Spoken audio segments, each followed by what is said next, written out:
आज यहाँ आकर बहुत खुशी हो रही है। बिलासपुर पहली बार आई हूँ। एक बार मेरे साथ माँ महामाया देवी जी की जय बोलिए। माँ महामाया देवी जी की जय। अरपा मैया की, छत्तीसगढ़ महतारी की, वीरांगना विलासा देवी केवट जी की धरती है। गुरु घासीदास जी और मक्खनलाल चतुर्वेदी जी को भी इस धरती पर आकर मैं प्रणाम करती हूँ। अपना भाषण शुरू करने से पहले बघेल जी ने मुझे कहा है कि कुछ घोषणाएं हैं, नई घोषणाएं हैं, उनके बारे में मैं आपको बता देती हूँ।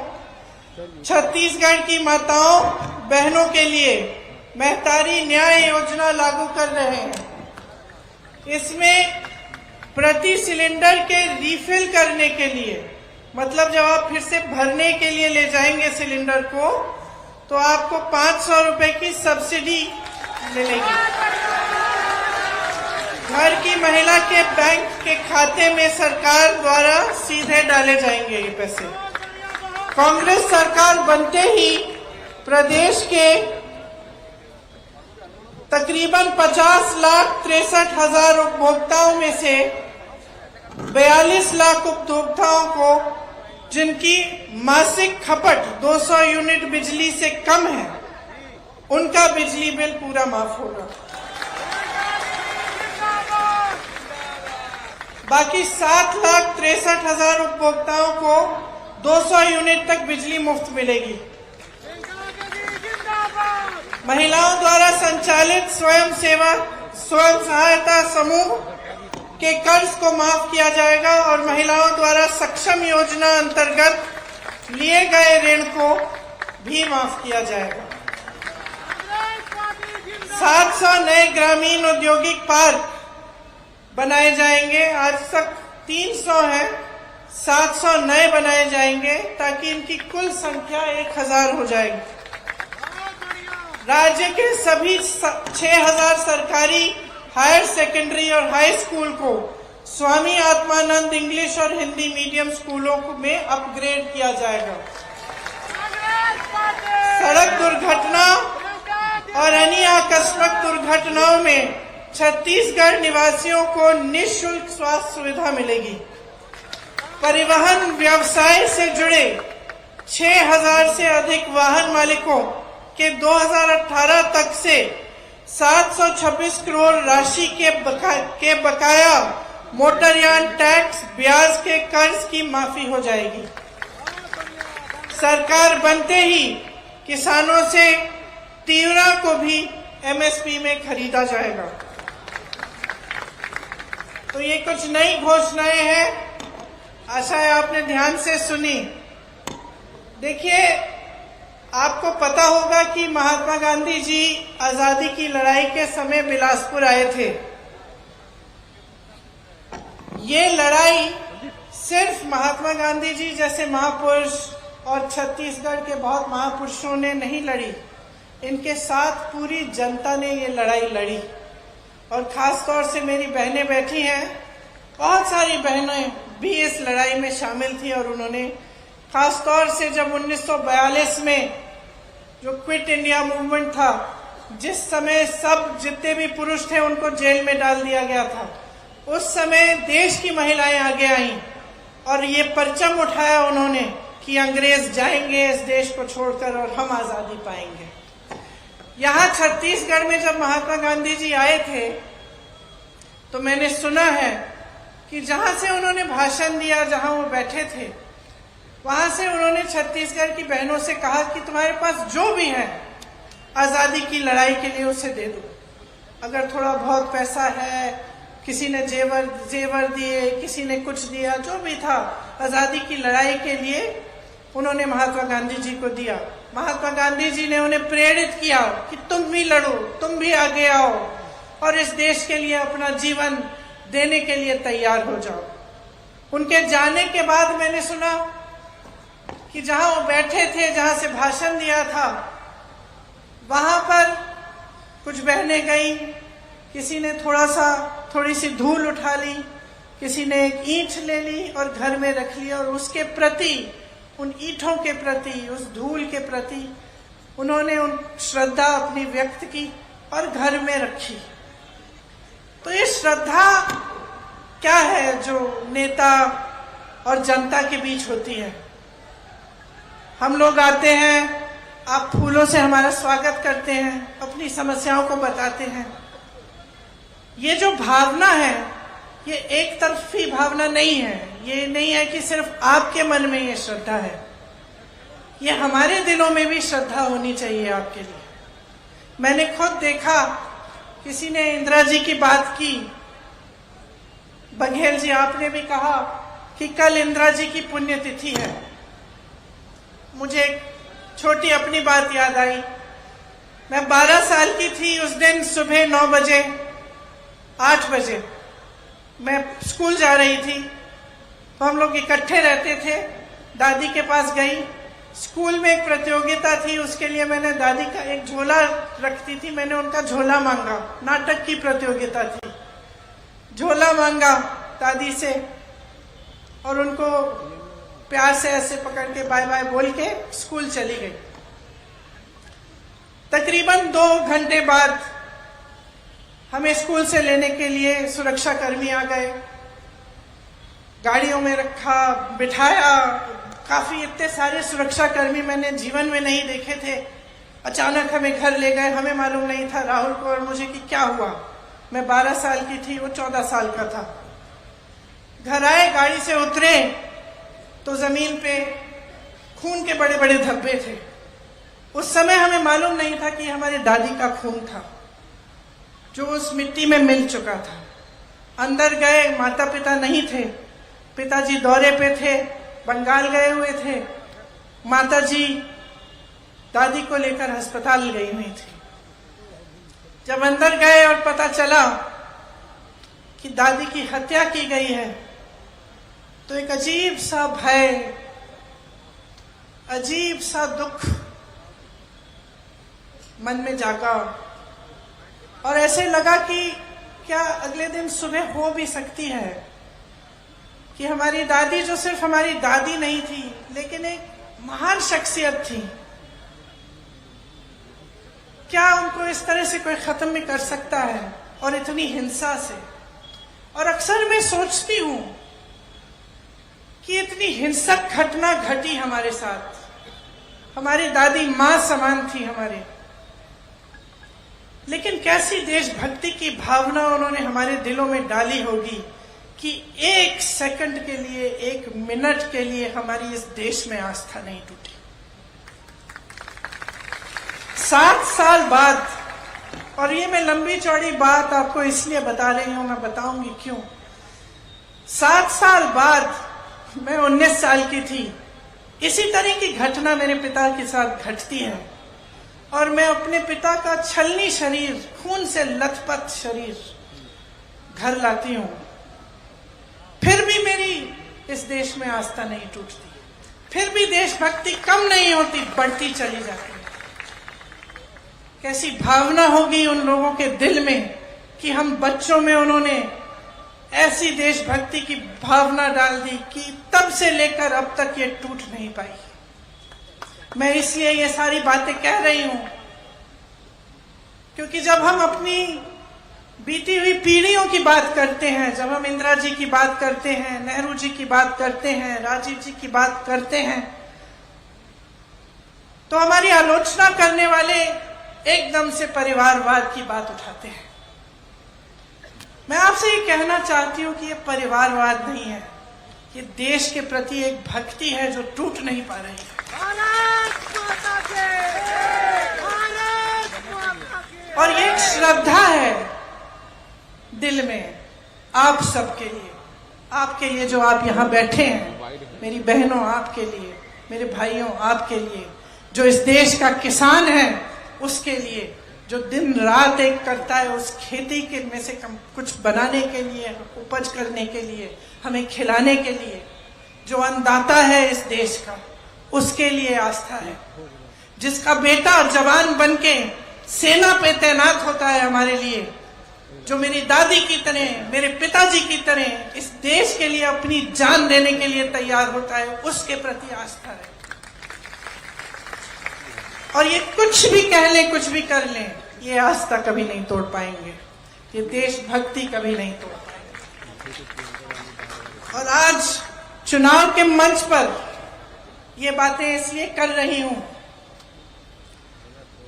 क्योंकि मैं चाहती हूं कि आप समझें कि आज ये देश, आपका प्रदेश कहां पे खड़ा है, आपकी परिस्थितियां क्या हैं, देश की परिस्थितियां क्या हैं, क्या हो रहा है आपके आसपास। इन चीजों को जागरूकता से समझें और गहराई से इनके बारे में आप सोचिए।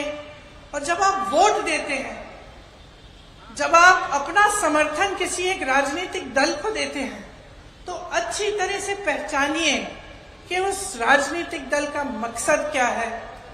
क्या उनके नेताओं के दिलों में आपके लिए वही आस्था है कि नहीं? क्या देशभक्ति सचमुच है या सिर्फ कहने के लिए है, दिखाने के लिए है? कैसी घोषणाएं करते हैं, क्या घोषणाएं पूरी करते हैं कि नहीं करते हैं? क्या इनके प्रदेशों में जहां इनकी सरकारें चल रही हैं, जहां इन्होंने बड़ी बड़ी घोषणाएं की हैं, क्या ये घोषणाएं पूरी हो रही हैं कि नहीं? ये सब चीजें मैं चाहती हूं कि आप एकदम जागरूकता से समझें, क्योंकि इससे आपका भविष्य जुड़ा हुआ है। इससे यही देश, इसी देश का भविष्य जुड़ा हुआ है, जिसके प्रति सिर्फ मेरे दिल में नहीं लेकिन आपके दिलों में भी बहुत देशभक्ति है। तो मैं चाहती हूं कि आप समझें, आज छत्तीसगढ़ में जो सरकार है, भूपेश बघेल जी मुख्यमंत्री हैं, उन्होंने किस तरह से आपके प्रदेश को केंद्र की सरकार की कुनीतियों से बचाया है और आपको बचाया है। कोरोना आया, कोविड था, देश भर में यहां भी संकट थी। जहां अन्य प्रदेशों में मदद नहीं दी गई, यहां आपको उसका सामना करने के लिए सहायता मिली। किसान भाई हैं, मैंने आपकी बात की, आप अन्नदाता हो, आप ही के बेटे इस देश की सुरक्षा करते हैं। आज अगर छत्तीसगढ़ की सरकार ने आपको राहत नहीं दी होती तो बाकी देश के किसानों की तरह आप परेशानियों से घिरे होते, मुश्किलें बढ़ती चली जाती आपके लिए। महंगाई, पेट्रोल, डीजल, खाद सब महंगा हो गया है। जब आप अपने बच्चों के लिए मेहनत करते हैं, उनके भविष्य को मजबूत बनाने के लिए मेहनत करते हैं, तो आपको सरकार से सहायता मिलनी चाहिए। यही उम्मीद रखती है जनता आज सरकारों से कि देखिए, आप ज्यादा नहीं मांगते और मांगना चाहिए। आप तो आज के दिन सिर्फ यही मांग रहे हैं कि हमारे जीवन में बहुत मुश्किलें हैं, हमें संकट है, परेशानियां हैं, इस जीवन को जीने में हमें हमारी सहायता कर दो, यही मांग रहे हैं आप। इससे कुछ ज्यादा नहीं मांग रहे हैं। ये मूल सुविधाएं हैं, पानी, सड़क, बिजली, पाठशाला, ये मूल सुविधाएं हैं, आपके हक है ये। फिर भी आप श्रद्धा पूर्वक यही मांगते हैं और कहते हैं चलिए ये दे दीजिए, हमें सुविधा मिल जाएगी, हमारे बच्चों को रोजगार दे दीजिए, हमें अपने पैरों पर खड़े होने के लिए एक मौका दीजिए। ये बड़ी बातें नहीं है, ये सरकारों के कर्तव्य होते हैं कि आपके लिए किया जाए। कोई एहसान नहीं होता आप पर। यहाँ तमाम सरकारी कर्मचारी हैं, पुलिस के भाई बहन हैं। आप क्या मांग रहे हैं? कई सालों से आपकी क्या मांग रहे हैं कि आपको पुरानी पेंशन मिल जाए। क्यों? कोई बड़ी बात नहीं है ये। आप 20 सालों से काम करते हैं, देश सेवा करते हैं, तो एक उम्मीद रखते हैं ना कि कम से कम जब हम बूढ़े हो जाएंगे तो हमें पेंशन मिलेगा, सुरक्षा मिल जाएगी। आज आपको मालूम नहीं है कि आपके पेंशन के पैसे कहाँ जा रहे हैं। कल को कुछ हो जाए मार्केट में और आपकी सारी कमाई गवा देंगे। तो ये बड़ी मांगे नहीं है, बल्कि मैं कहती हूँ इससे ज्यादा मांगना चाहिए, बहुत ज्यादा मांगना चाहिए। महिलाएं अपना हक मांगती हैं। 33% आपको पंचायतों में आरक्षण मिला, कांग्रेस की सरकार ने दिया। अब आप देखिए कि केंद्र सरकार की क्या ये नियत है कि आपको देंगे आरक्षण।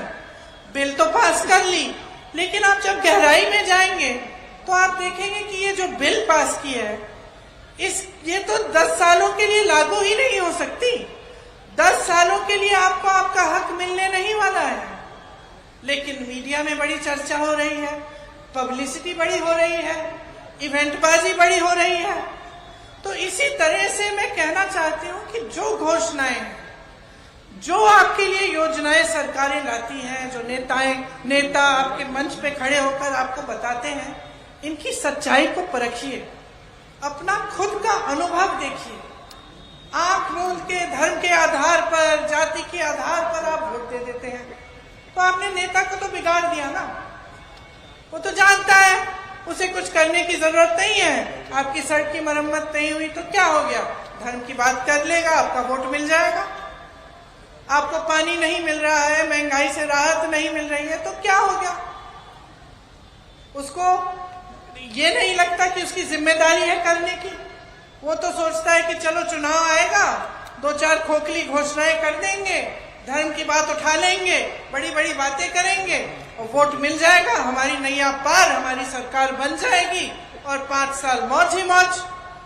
तो ये बातें आप अच्छी तरह से समझ लीजिए कि आपका प्रदेश आज जहां पहुंचा है बड़ी मुश्किल से पहुंचा है और किसी की मेहनत से पहुंचा है।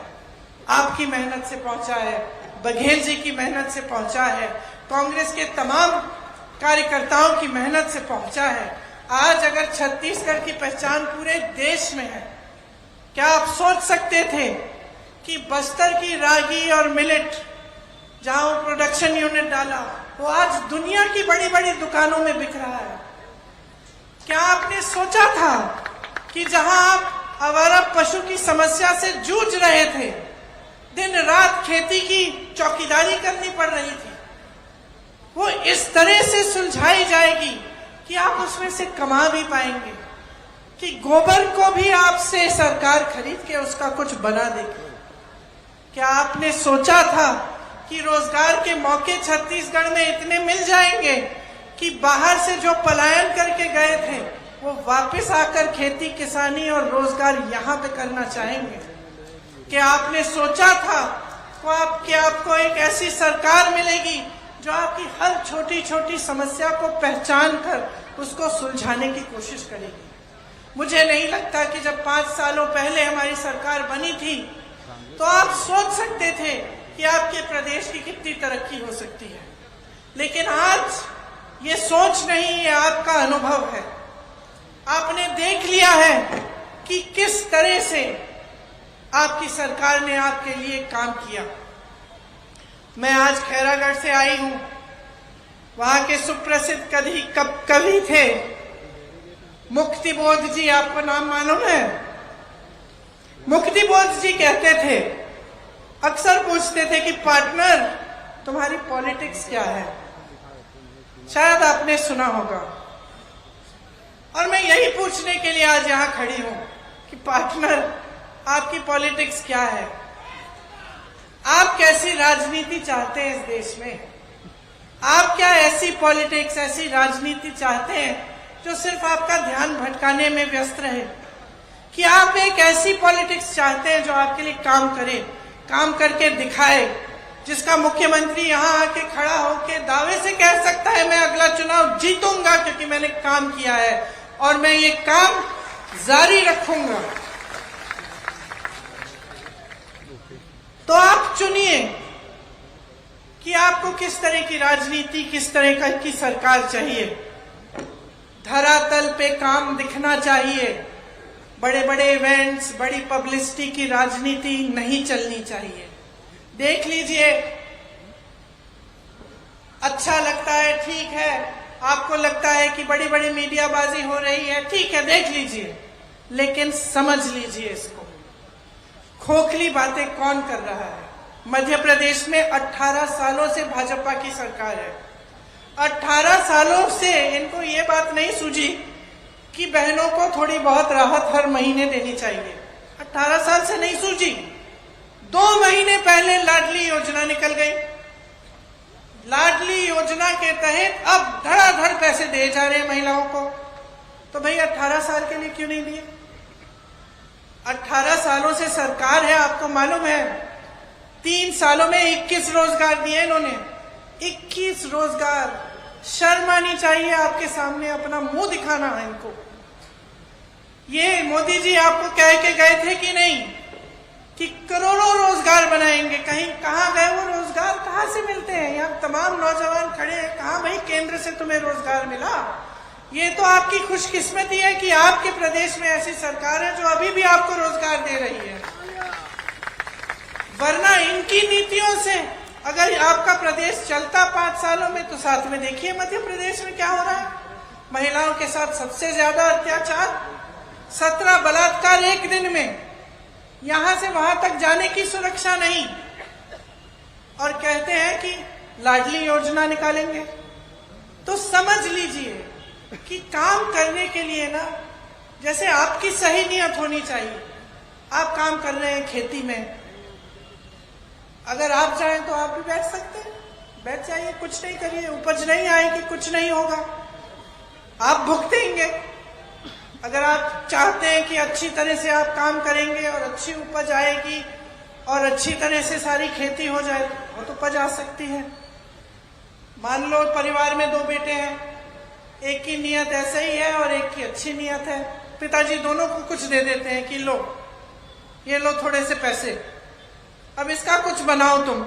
जिसकी नियत खराब है वो जाके जुआ खेलेगा, इधर उधर कुछ पी लेगा, छोड़ देगा, पैसे गवा देगा। जिसकी नियत अच्छी है वो कुछ कमा के लाएगा, नौकरी ढूंढने की कोशिश करेगा, शायद खेती में जाके खेती कर ले। तो नियत एक बहुत बड़ी चीज होती है। आप जब बच्चों के लिए रिश्ता तय करने जाते हैं तो सबसे पहले क्या देखते हैं कि भाई वो दूसरा परिवार है, उसकी नियत क्या है, लड़का कैसा है, उसका स्वभाव क्या है, झूठ बोलने वाला है, सच बोलने वाला है। सबसे पहले तो यही देखते हैं। इसी तरह से आप नेताओं से पूछो ना, नेताओं को क्यों छोड़ देते हैं? नेताओं से पूछो नियत क्या है भाई तुम्हारी। यहां आके तुमने घोषणा की, कुछ किया नहीं, तो वापस आने की हिम्मत कैसे हो गई? आप क्यों नहीं पूछ रहे हो? जिम्मेदार बनाओ नेताओं को, हमें जिम्मेदार बनाओ। हम अपनी जिम्मेदारी समझ रहे हैं।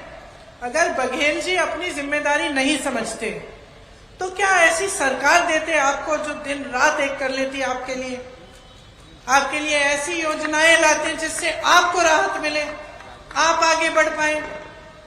बस्तर जैसी जगह जो हिंसा के लिए जानी जाती थी, आज देश भर में रागी, कोदा, ये सब इन चीजों के लिए जानी जाती है। आपकी संस्कृति जाने, विश्व का जो सबसे बड़ा वो सांस्कृतिक कार्यक्रम जो है आदिवासियों के लिए कहाँ हो रहा है? आज छत्तीसगढ़ में हो रहा है। तो अगर नियत सही नहीं होती तो ये सब काम नहीं होता। तो सीधी सी बात करने आई हूं आपसे। देखिए, जब आप वोट डालने जाएंगे, जागरूक बन के डालो, जागरूक बन के डालो और अपनी परिस्थितियों को समझ के डालो, अपने ही अनुभव पे डालो। मैं कह रही हूं इसलिए मत डालो, बघेल जी कह रहे हैं इसलिए मत डालो, कोई और नेता किसी और पार्टी का आके कह रहा है इसलिए मत डालो। अपने अनुभव को देखो, मिला है कि नहीं मिला है, तरक्की हुई है कि नहीं हुई है, किस तरह से आपका गांव आगे बढ़ा है, आपका देश क्या आगे बढ़ रहा है कि पीछे चले जा रहा है। जो नेता सामने आ रहा है वो आपको आगे बढ़ाने की बात, विकास की बात, रोजगार की बात, महंगाई घटाने की बात कर रहा है या धर्म की बात कर रहा है आपको एक दूसरे से लड़ाने के लिए। जागरूक बनो, जागरूक बनोगे तो तुम्हारा भविष्य कोई बिगाड़ नहीं पाएगा। सबसे बड़ी देशभक्ति यही है बहनों और भाइयों, इससे बड़ी कोई देशभक्ति नहीं है कि ये जो वोट है तुम्हारा, ध्यान से सोच समझ के जागरूक बन के तुम डालो और ऐसी पार्टियों को बढ़ाना बंद कर दो जो आपका ध्यान हटा देती हैं। आपका ध्यान अर्जुन के ध्यान की तरह होना चाहिए, एकदम केंद्रित। जैसे अर्जुन ने मछली की आंख से अपना ध्यान नहीं हटाया, अपने भविष्य से अपना ध्यान मत हटाओ। काबिलियत है, कांग्रेस पार्टी में पूरी काबिलियत है आपके भविष्य को मजबूत बनाने की, पूरी काबिलियत है, इच्छा है, नियत है, ताकत है, और हम करके दिखाएंगे। और हमने यहाँ पे छत्तीसगढ़ में अपनी ताकत और अपनी नियत दिखाई है आपको। आप चाहे किसी भी वर्ग को ले लीजिए, ओबीसी वर्ग को लीजिए, देखते हैं भाजपा क्या कहती है।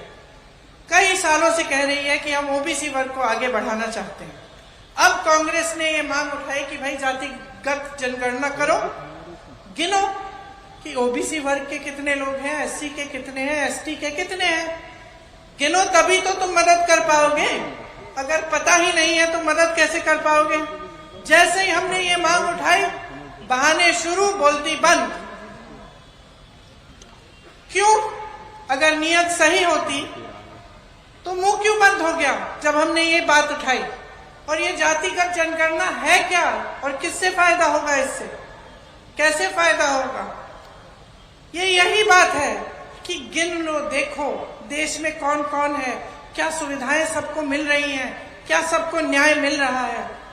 84% ओबीसी एससी एसटी की संख्या बिहार में है, उन्होंने गिनती की।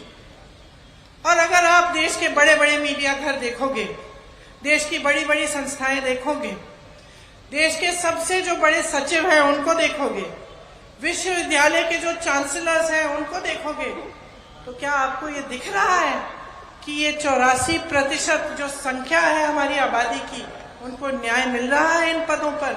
नहीं मिल रहा है, नहीं मिल रहा है। तो फिर से बड़ी बड़ी बातें, धरातल पे कुछ नहीं। महिलाओं के साथ बड़ी बड़ी बातें, इवेंटबाजी, बिल पास हो गई, धरातल पे कुछ नहीं। मध्य प्रदेश में भाजपा की सरकार ने, सुन लीजिए, 22,000 घोषणाएं की हैं, 22,000 घोषणाएं की हैं। उनको खुद ही याद नहीं होगा कि क्या घोषणाएं हैं ये 22,000, क्योंकि शुरू से याद रखना ही नहीं था, नियत ही नहीं थी।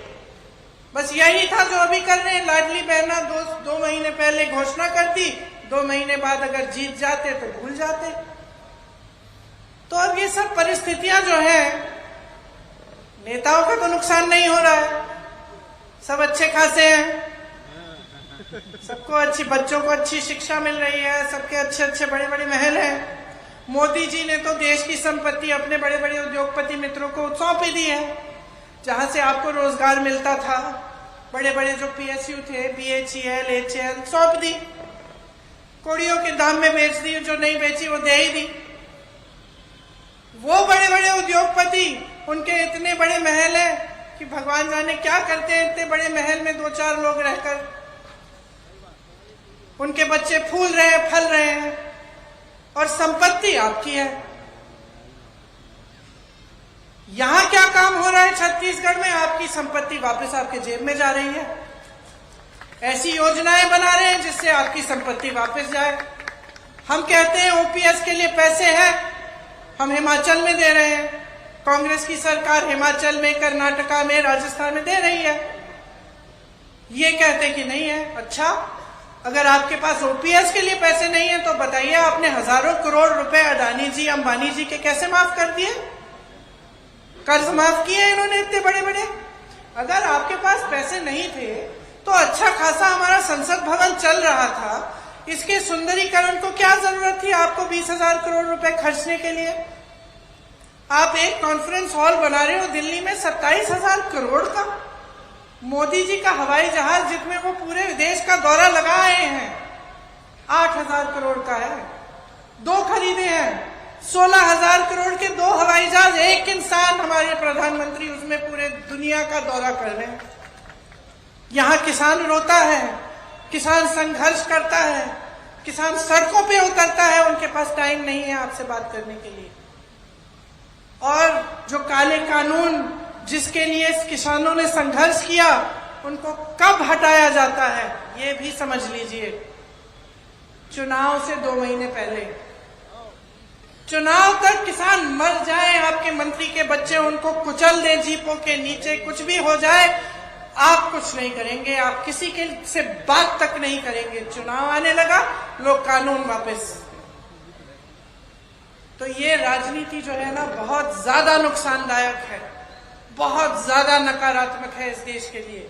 और आज यहां खड़े हुए इंदिरा जी की पुण्यतिथि के एक दिन पहले मैं आपको कहना चाहती हूं कि जिन देशभक्तों ने इस देश के लिए अपना खून बहाया है, उसे व्यर्थ मत कीजिए। आपके पूर्वजों ने आजादी की लड़ाई लड़ी, सिर्फ मेरी दादी या मेरे पूर्वज नहीं थे।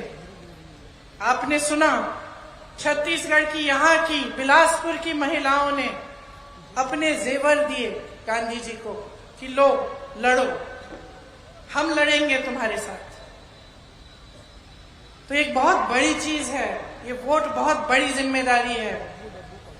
इसको आप एकदम सोच समझ के डालें। ये आपकी देशभक्ति का मौका है। अब अपनी देशभक्ति दिखाओ, ऐसी राजनीति को नकारो जो आपको तोड़कर, आपको गरीब रखकर खुद सफल हो रही है। जब आपको रोजगार नहीं मिलता, जब आपके नौजवान बच्चे रंज से भरे हुए, गुस्से से भरे हुए कि हमने पढ़ाई लिखाई की, हमने भर्ती के इम्तिहान दिए, अभी भी नौकरी नहीं मिली है, गुस्सा होता है अंदर। मेरे भी नौजवान बच्चे हैं, समझती हूं मैं कि नौजवानों की कैसे सोचते हैं नौजवान। इतना संघर्ष करते हो आप उनको पढ़ाने लिखाने के लिए, इतना संघर्ष करते हैं वो पढ़ने के लिए, भर्ती की परीक्षा दे देकर थक जाते हैं। कभी घोटाला होता है, कभी कुछ होता है, लेकिन रोजगार नहीं मिलता। कौन फायदा उठा रहा है इससे? कभी सोचा है आपने? आपका तो फायदा नहीं हो रहा है। जो नौजवान बेरोजगार घूम रहा है, उसी में गुस्सा होता है, उस गुस्से का फायदा उठाया जाता है। जब धर्म की बातें होती हैं, लड़ाने की बातें होती हैं, उस गुस्से का फायदा उठाया जाता है। उसी नौजवान का इस्तेमाल होता है गलत तरह की राजनीति के लिए। तो अब आपके हाथों में है ये सब बातें। अगर आपको एक अच्छी राजनीति चाहिए जो आपकी भलाई के लिए काम करे, तो आप सोच समझ के अपना वोट डालो। और मैं जानती हूं कि सोच समझ के वोट डालोगे तो सिर्फ कांग्रेस को ही वोट जाएगा आपका, क्योंकि आपको 5 सालों में कांग्रेस की सरकार ने करके दिखाया है। तो आप अपने अनुभव पे जाओ, जो बातें मैंने आज करी हैं उनको ध्यान से सोचो उनके बारे में, और जब वोट डालने जाओगे तो 5 साल और इस सरकार को लाओ जो इस तरह की स्कीम, इस तरह की योजनाएं ला रही है, जिससे आप सक्षम बन रहे हो, आप अपने पैरों पे खड़े हो रहे हो। आप सबने बहुत ध्यान से मेरी बातें सुनी, हो सकता है मैंने एक आध बात छोड़ भी दी होगी, उसके लिए माफी चाहती हूँ। बहुत बहुत धन्यवाद।